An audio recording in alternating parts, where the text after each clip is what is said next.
Hi, my name is Samantha, and this is our presentation on if hormones should be used in food animals. Ashley and I completed this presentation, and this is in support of hormones with our stance on the topic at the end, and Ashley will be starting off the presentation. Did you know, since the year of 2016, it has been calculated and confirmed that there's been an 80% increase in growth hormone implementation for farm animals in the United States alone. To reiterate, this is 80% calculated in the year of 2016 according to BBC News. Additive hormones play an important functional role as they assist with synchronizing cattle body functions by influencing reproduction, the growth, and the development of the animal selected to be administered hormones. So, what do they help with? The growth additive hormones assist with evidently the growing rate of the cattle and the level of protein the animal now contains after being given a growth-assisting hormone. According to the University of Minnesota Extension article in 2019, consumers demand greater sustainability, which leads me into my next point. Farmers view growth-promoting hormones as something that can enhance production efficiency in the end, reaching the goal of producing more food while needing to do very little to enhance the size of their cattle. Without this, farmers could face a loss out on extra profiting.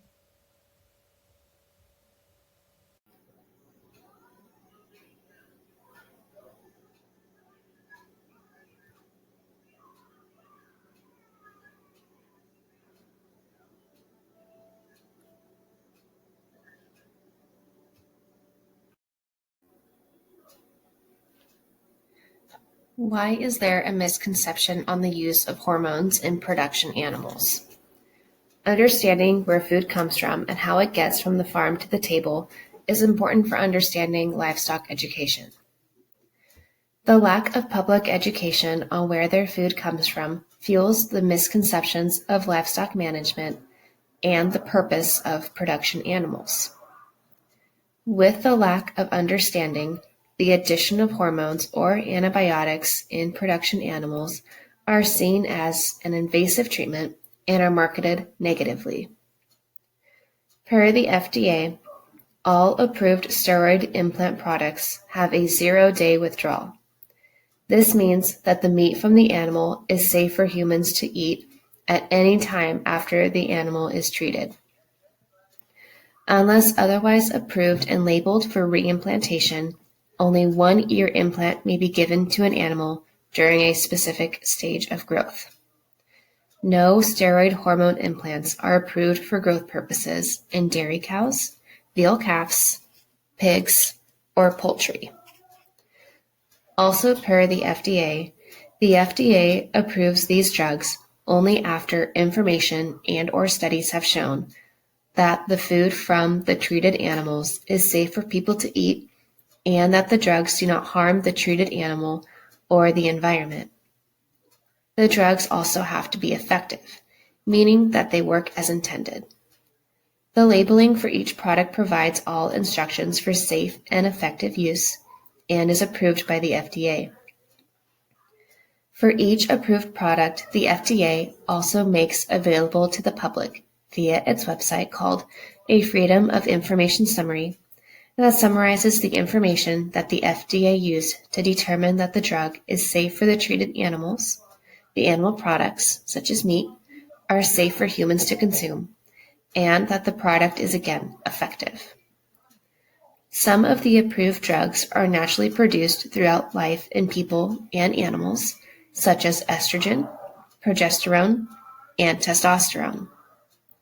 These natural hormones are necessary for normal development, growth, and reproduction. People are not at risk from eating food from animals treated with these drugs because the amount of additional hormone following the hormone drug treatment is very small compared with the amount of natural hormones that are normally found in the meat of untreated animals and that are already naturally produced in the human body. These steroid hormones are only approved for sheep and beef cattle. Dairy cattle have an approved non-steroidal hormone for increased milk production.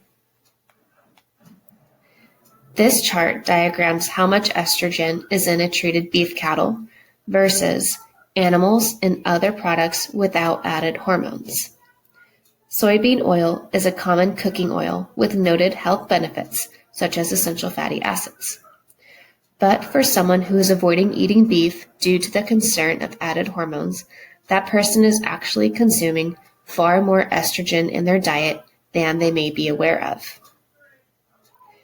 In the retail case, beef cannot be marketed as hormone-free because all plants, animals, and humans produce hormones naturally to properly regulate biological functions such as growth, metabolism, and reproduction. Without hormones, the animal would not survive. Why are hormones used in food animals? Cattle have a poor conversion of feed into animal tissue compared with young growing swine or poultry. When administered to cattle, growth hormone increases growth rate about 5 to 10%, as well as feed conversion efficacy and the carcass lean-to-fat ratio, per the Merck Vet Manual. Per the University of Minnesota, consumers that prefer to buy naturally raised or organic beef pay a premium. Beef produced from implanted hormone cattle can provide consumers a more economical and sustainable product that should be recognized as safe and wholesome. These hormone-treated cattle can enhance production efficacy and can contribute significantly to the ideal goal of producing more food with fewer resources. The boost in growth rate created by hormone implants allows for cattle to be finished earlier, thereby requiring less time on feed and fewer resources per pound of meat produced. This chart demonstrates how the feed to edible weight conversion differs between different production animals. The lower numbers are desired. Dairy cattle have the best conversion ratio, followed by fish, chicken, pork, and finally beef. Beef cattle have nearly 3 times the feed conversion ratio compared to pork. How are hormones given to cattle? Hormones are administered in a pellet form between the skin and cartilage and are placed in the middle third of the cattle's ear. The hormone slowly dissolves and is absorbed by the cattle's body. This means that the hormones are being placed in a location that is not consumed by people. The ear the implant was placed in is also removed after the animal has gone through harvest, ensuring again that it does not make it into the food chain. Consumers should also be aware that when they eat meat, residues from the natural hormones are rapidly excreted and have little to no impact on the human body. Most pellets last for 3 to 4 months, and implantation can happen at any stage of production. Some cattle are given hormones at 30 to 45 days old, and per American Cattlemen are maintained on hormones for the remainder of their life. They recommended working with a veterinarian and a nutritionist to determine what is best for that animal and the production the farmer is running. While it may seem like extra work at the time, the end result in sustainability and better price for the farmer and consumer are notable. The image is from University of Minnesota, where they diagram where exactly the hormone pellet is implanted in the cattle's ear. Media influence. Media has the power to influence a person's beliefs, attitude, and behavior through an individual direct effect or a social indirect effect. The social effect allows media to create a common knowledge and enhance beliefs as more people accept the knowledge the media is sharing as normal. This is most effective on individuals who believe others have also accepted the belief the media is pushing. There were 2 recent articles about hormone use in cattle. However, the use of hormones are being painted in a negative light. There is a recent article called Paving the Way for Hormone-Free Cattle from October of 2022, describing the benefits of beef with no added hormones, and another article from Massachusetts in November 2022 about a new farm that is celebrating 3 months of business marketed as free from added hormones. These articles are influencing buyers and making a bad name from hormones, which aren't really a bad thing when the consumer considers what the economical and sustainable product they could be purchasing. With media influence on raising natural beef, consumers are willing to pay a higher price for beef with a marketed value of no added hormones. Even with statements from the American Cancer Society, which had first claimed a link with tumors and added hormones, their further investigation revealed no conclusive results. When prominent groups make claims, the claim can make its way through a population, especially with media involvement, and can in turn affect the production of a product. While these claims were not proved to be true, this research did not get the same media attention and therefore has affected the beef production industry. Prices of beef cattle. This chart is from a consumer report in 2015. The chart demonstrates why beef prices are more for cattle that are not given added hormones. The cattle who are not given added hormones need to spend more time on a farm to reach market weight. This added time can be up to a year, which means more feed cost, care, and labor. These cattle are often smaller, so in order to make up the difference for the added time on the farm, the smaller market weight, producers need to charge more per pound. Hormones have been shown to not negatively impact the animal, environment, or consumer per studies by the FDA. So the benefit to an organic animal is seemingly more for marketing reasons rather than the health of the animal.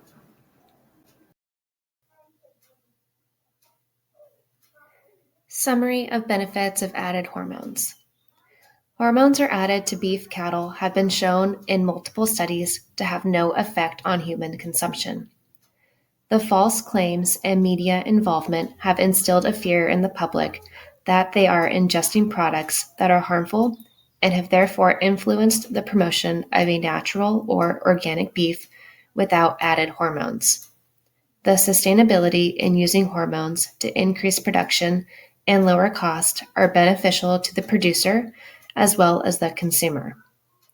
There will never be a beef product that is hormone-free, as we have seen that regardless, the animal will always have some level of hormones due to the fact that it is a living animal with a biological function. Improving livestock education and how food goes from the farm to the table will improve the public's perception of beef or animal products. Our stance. While acknowledging the benefits to hormones, we believe added hormones should not be given to production animals. The research on effects on humans has been time and time again shown to not have any negative effects. However, our concern is in the environment. Researchers from Biological Systems Engineering, University of Nebraska-Lincoln, have shown water contamination with synthetic steroids leading to an increase in concern over the use of growth hormones. The presence of hormones in the waterways have been linked to endocrine disrupting effects on both aquatic and terrestrial life, such as abnormal hormone levels, masculinization of females, femininization of males, altered sex ratios, intersexuality, and reduced fertility in fish. These changes were found to have come from production farms nearby. Even with the clear, positive economical impact of using hormones, the environmental impact needs to be taken into consideration by farmers, and the reduction of hormones needs to happen.